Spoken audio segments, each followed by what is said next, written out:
Hello everyone. Today topic name is trade unions, जिसका हिंदी में नाम है श्रम संघ। तो चलिए जानते हैं सबसे पहले श्रम संघ का गठन कैसे हुआ और उसके बाद हम जानेंगे कि किस लिए यह यूज में आता है और क्यों इसका गठन किया गया है। तो इसका गठन सबसे पहले श्रमिक वर्ग ने किया और कैसे किया। सबसे पहले इन्होंने छोटे छोटे संगठन बनाए। इन ही संगठनों ने एक बहुत बड़ा, व्यापक और प्रभावशाली रूप ले लिया तथा इसी प्रभावशाली रूप को श्रम संघ का नाम दे दिया गया। अब हम जानते हैं कि श्रम संघ की आवश्यकता क्यों पड़ी तथा इसकी जरूरत क्यों पड़ी। श्रमिक वर्ग को अपने हितों की रक्षा के लिए तथा अपने शोषण से बचाव के लिए इसकी जरूरत पड़ी, क्योंकि आज के प्रतिस्पर्धात्मक युग में हर कोई व्यापारी तथा फर्म का मालिक यह चाहता है कि जो वे प्रोडक्ट बनाते हैं उस पे तो कम से कम कॉस्ट आए तथा मजदूरों को वह या श्रमिक वर्ग को कम से कम मजदूरी दें तथा श्रमिक वर्ग अपने शोषण से मुक्त होने तथा अपने हितों की रक्षा के लिए संगठित होने लगे तथा इस प्रकार उनके हितों की रक्षा के लिए श्रम संघ की आवश्यकता बहुत ही जरूरी हो गई। तो चलिए जानते हैं इसकी डेफिनेशन क्या रहेगी। An organization for people who all do the same type of work. Trade unions try to get better pay and working conditions for their members. तो चलिए जानते हैं इसके ऑब्जेक्टिव क्या रहेंगे। सबसे पहला ऑब्जेक्टिव हमारा क्या रहेगा, प्रतिनिधित्व करना, रिप्रेजेंटेशंस। यदि कोई भी कर्मचारी यह अनुभव करता है कि उसके साथ अनुचित व्यवहार हो रहा है, अनुचित व्यवहार कह सकते हैं हम एग्जाम्पल फॉर, जैसे कि वो सैलरी उसको कम मिल रही है जितना व्यवहार कर रहा है उसके बदले में, या फिर वो किसी भी टाइप से हो सकता है, तो वह श्रम संघ के प्रतिनिधियों से यह अनुरोध कर सकता है, जो उसके मेंबर्स हैं, श्रम संघ के कुछ मेंबर्स होते हैं, उनसे प्रतिनिधित्व कर सकता है कि प्रबंधक अथवा जो सेवा योजक हैं उसका प्रतिनिधित्व करके समस्या का समाधान करें। यानी कि अगर उसको यह लग रहा है श्रमिक को या मजदूर को कि उसके साथ अनुचित व्यवहार हो रहा है, तो वह प्रतिनिधित्व कर सकता है। किसका प्रतिनिधित्व करेगा? जो मेंबर्स हैं श्रम संघ के, उनको बोलेगा कि यह अनुचित व्यवहार हो रहा है तथा उनकी हेल्प लेगा श्रम संघ की। Now the second point is बातचीत करना। श्रम संघ को प्रतिनिधित्व संगठन में कार्य करने वाले व्यक्तियों से संबंधित विभिन्न मुद्दों पर प्रबंध से विचार विमर्श तथा बातचीत करने की आवश्यकता पड़ती है।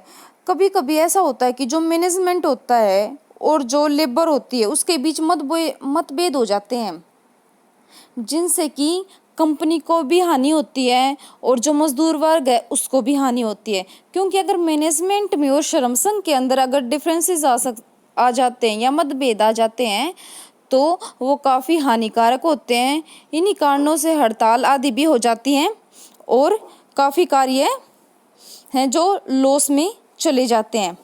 Now the third point is wages and salaries. मजदूरी और वेतन ऐसे विषय हैं जो श्रम संघों का सर्वाधिक ध्यान आकर्षित करते हैं। इसका आशय यह हुआ कि अगर लेबर काम कर रही है, जितने भी घंटे उसको दिए गए हैं और उसके बदले में उसे मजदूरी कम मिल रही है, तो ये सबसे मेन मुद्दा यह होता है श्रम संघ के अंदर मजदूरों का कि उनको उतनी सैलरी नहीं मिल पाती, उनको उतना वेतन नहीं मिल पाता जितना वे कार्य करते हैं। तो यह मेन मुद्दा रहता है। Now the fourth point is working conditions, कार्य दशाएं। कार्य दशाओं के अंदर क्या आता है कि जो श्रम संघ लेबर होती है लेबर को स्वास्थ्य की रक्षा के लिए प्रबंध के सामने यह मांग उठाते हैं। कौन मांग उठाएगा? श्रम संघ उठाएगा। किसके लिए उठाएगा? लेबर के लिए उठाएगा। किसके बारे में उठाएगा? उसके स्वास्थ्य के बारे में, या फिर उसके लिए उसकी आधारभूत सुविधाओं के लिए। आधारभूत सुविधाओं में क्या क्या आ जाता है? आधारभूत सुविधाओं में आएगा जैसे सफाई, जो कि बहुत ही इम्पोर्टेंट है। आराम कक्ष, आराम कक्ष में जो उसका रेस्ट रूम हो जाएगा, जैसे श्रमिकों का जैसे लंच रूम हो गया, रेस्ट रूम हो गया, इस टाइप से। और जो भी मतलब डेंजरस कार्य होते हैं, डेंजरस वर्क होता है, उसके लिए उसकी जो सावधानियां होती है, उसके लिए क्या क्या उन्होंने सावधानियां बरती हैं, क्या क्या उनको टूल्स दिए हैं। किसने? मैनेजमेंट ने। किसको? मजदूर वर्ग को।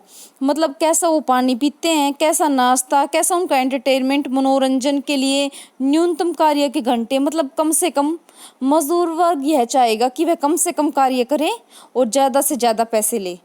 और व्यापारी क्या चाहेगा? कि ज़्यादा से ज़्यादा काम ले और कम से कम पैसे दें। ठीक है, लेकिन इन दोनों चीज़ों के डिफरेंसेस को क्लियर करने के लिए ही श्रम संघ की आवश्यकता पड़ी है, ताकि जितना काम करें उसके बदले में उतना ही पैसा उनको मिल सके, या फिर उतनी ही मजदूरी उनको मिल सके। था ऐसे ही बहुत सारी ऐसी ही सुविधाएं दी जाएं, जो कि मैंने अभी आपको बताया है। Now the next point is voice in decisions affecting workers. श्रमिकों को प्रभावित करने वाले निर्णयों में आवाज़ उठाना। जो श्रमिकों को, मजदूर वर्ग को जो प्रभावित करते हैं निर्णय, डिसीजंस, उनके बारे में है जो श्रमिक वर्ग वो बोलता है श्रम संघ को आवाज़ उठाने के लिए। इसके बहुत सारे हो सकते हैं एग्जाम्पल, जैसे जबरन छुट्टी, कि उसको छुट्टी पर भेज दिया जाए।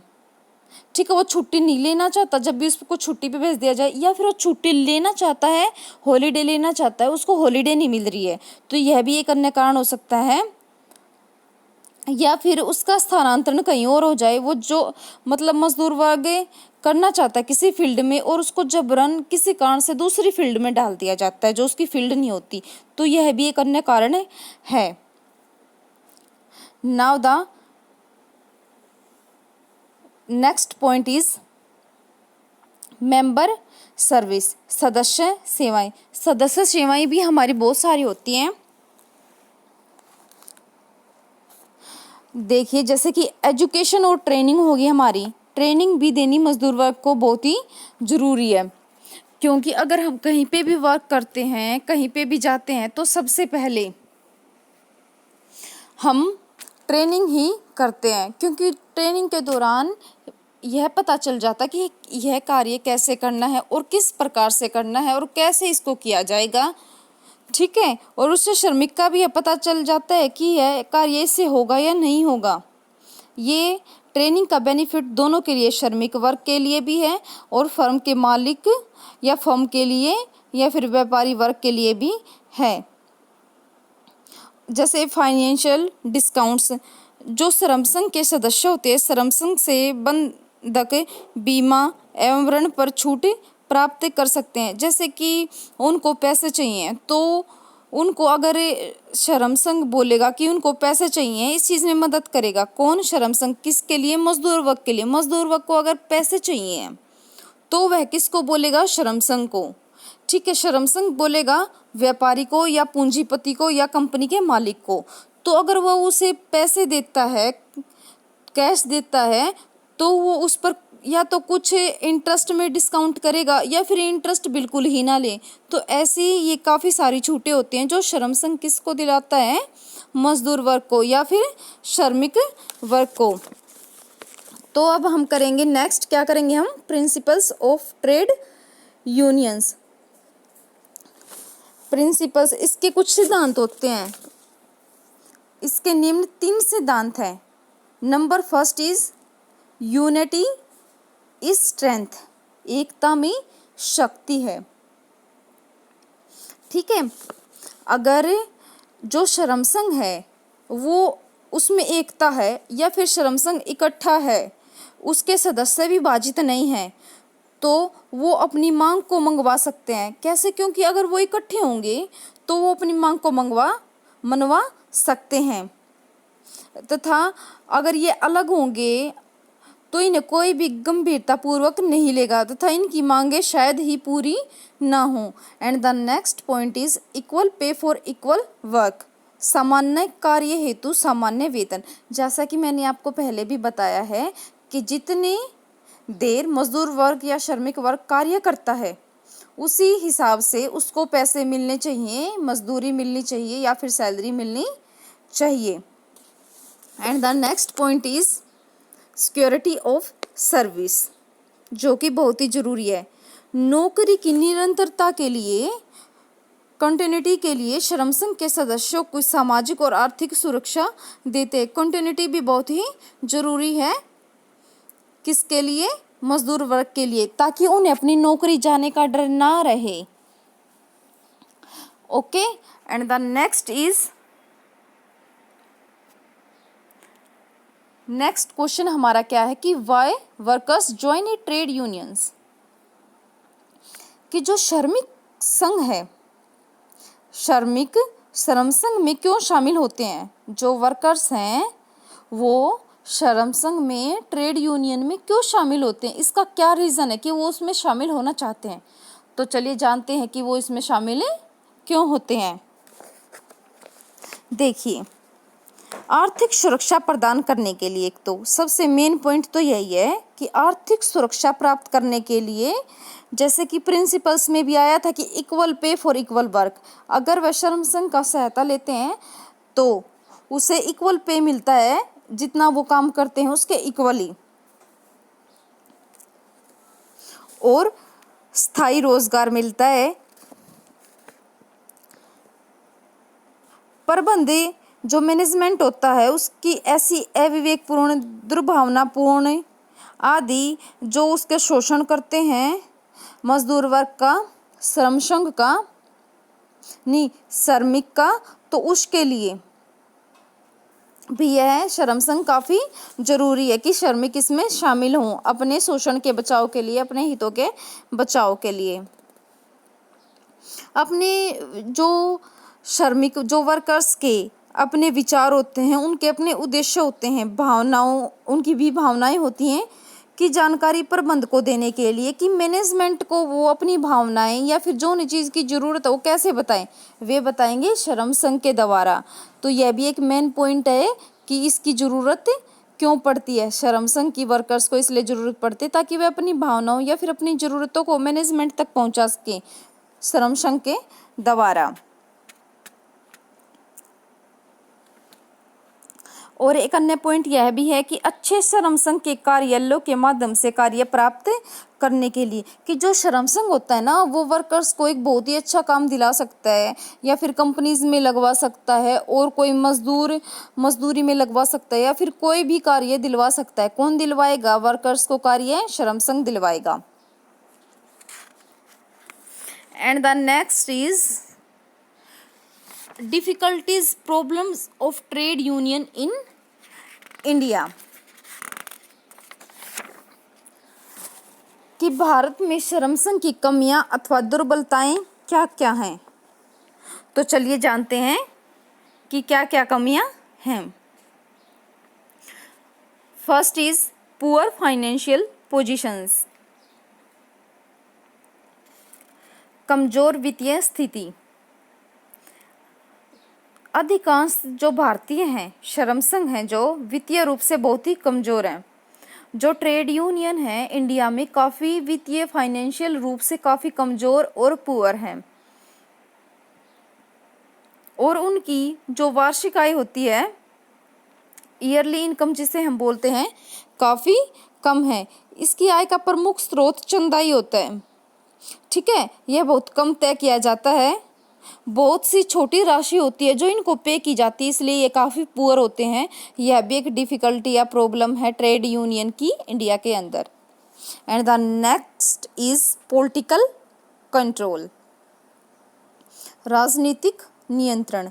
भारत में, इंडिया के अंतर्गत भारत में अधिकांशतः श्रम संघ किसी न किसी राजनीतिक दल के दबाव में होते हैं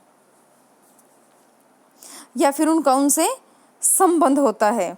ये राजनीतिक दल अपना महत्व बढ़ाने तथा व्यक्तिगत हितों में वृद्धि करने के लिए, जो राजनीतिक दल होते हैं अपने महत्व को बढ़ाने के लिए, अपनी इम्पोर्टेंस को बढ़ाने के लिए या फिर अपने खुद के हितों में वृद्धि करने के लिए श्रम संघों का, ट्रेड यूनियंस का उपयोग करते हैं।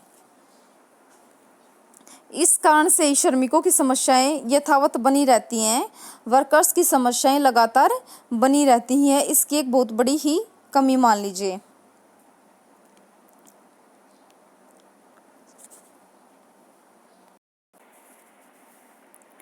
मल्टीप्लिसिटी ऑफ यूनियंस, संघों की बहुलता से आशय है कि काफ़ी सारे एक ही संस्था के अंदर या फिर एक ही उद्योग के अंदर बहुत सारे श्रम संघों का होना भी एक ही संगठन में कई छोटे छोटे समूह हो जाते हैं, जिसके कारण वे खुद ही अपनी ही शक्तियों को क्षीण कर लेते हैं या फिर उनमें लड़ाई हो जाती है या फिर और कुछ हो जाता है, जिसके कारण जो और वर्ग होते हैं उनकी बात नहीं मानते हैं या फिर उनमें ही कंपनी के अंदर, उद्योग के अंदर कुछ ऐसे दंगे फसाद हो जाते हैं, ऐसे रीजन्स हो जाते हैं जिनसे उनकी शक्तियाँ क्षीण हो जाती हैं। And the next is inter union rivalry, अंतरसंघीय कटुता। यह क्या होता है कि इसमें एक ही उद्योग में कई संघ होने से अंतर्राष्ट्रीय कटुता बढ़ती जाती है तथा सभी जो श्रमिक होते हैं उनके हित में मिलकर कार्य नहीं करते हैं। तो यह भी एक इसकी कठिनाई या समस्या है ट्रेड यूनियन की। And the next point is low membership, कम सदस्यता। अधिकांश जो श्रम संघ होते हैं उनमें सदस्यों की संख्या बहुत कम होती है, लो मेंबरशिप होती है।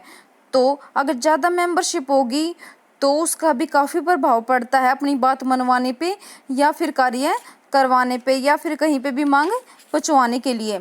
तो बहुत सी श्रमिक संघ में शामिल नहीं होना चाहते क्योंकि वे हड़ताल या फिर अपनी वेतन में कटौती, अपनी सैलरी में कटौती से, दंड से डरते हैं।